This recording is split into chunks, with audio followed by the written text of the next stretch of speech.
The number one reason why poor people stay poor. I'm going to tell you a story that changed my way of thinking and allowed me to stay away from this one thing that keeps people poor.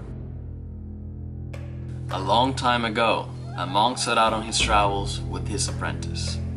Night was falling when the monk told the assistant to go find a place to take shelter from the cold night. The apprentice searched the deserted landscape until he found a humble shack in the middle of nowhere. A poor family lived in the hovel. The mother, father, and children were dressed in rags. The apprentice asked if he and the monk could spend the night in their dwelling. "You are most welcome to spend the night," said the father of the family. They prepared a simple meal consisting of milk, cheese, and cream for the apprentice and the monk. The apprentice felt moved by the poverty and even more by the sincere generosity. When they finished eating, the monk asked them how they managed to survive in such a poor place, so far away from the nearest neighbor and town. In a resigned tone of voice, he told them how they managed to survive. "We have one cow. We sell her milk to our neighbors who don't live too far away. We hold back enough for our needs to make some cheese and cream. That is what we eat." The next morning, the apprentice and the monk said their goodbyes and set out to continue their journey. After the monk and the apprentice had walked a few miles, the monk turned to the assistant and said, "Go kill the cow." "But master," the apprentice replied, "they leave up the cow. Without her, they will have nothing."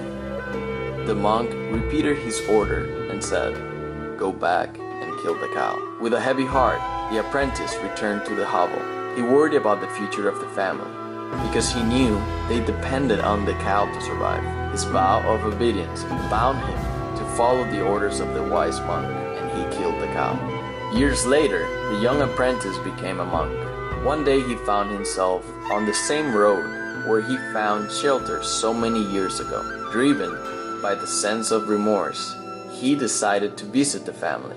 He rounded the curve in the road, and to his surprise, he saw a splendid mansion surrounded by landscape gardens in the place where the hovel used to be. The new house exuded a sense of prosperity and happiness. The monk knocked on the door. A well-dressed man answered. The monk said, "Whatever became of the family who used to live here? Did they sell the property to you?" The man looked surprised and said he and his family had always lived on the property. The monk told him how he had stayed in a hovel on the same spot with his master, the old monk. "What happened to the family that lived here?" he asked again. The man invited the monk to stay with him as a guest. While they ate, the host explained how the family fortune changed. "You know, we used to have a cow. She kept us alive. We didn't own anything else. The morning after we gave shelter to you and your master, we found the cow dead on the grass. To survive, we took the cow meat to the market and sold it. With the money, we bought different seeds and started to learn how to plant crops. We now own the biggest farm all around."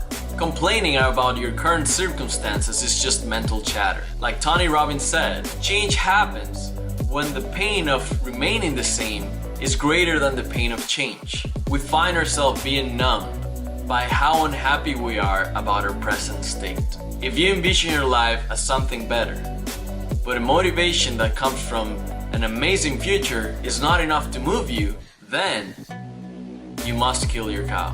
Get uncomfortable and raise your standards, so the current standards that you're living with become painful. Kill whatever it is that is not allowing you to tap into your full life potential. Growth is meant to be uncomfortable.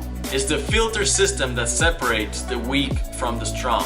And there's a key difference between these two. One chooses the pain of discipline, and the other one chooses the pain of regret.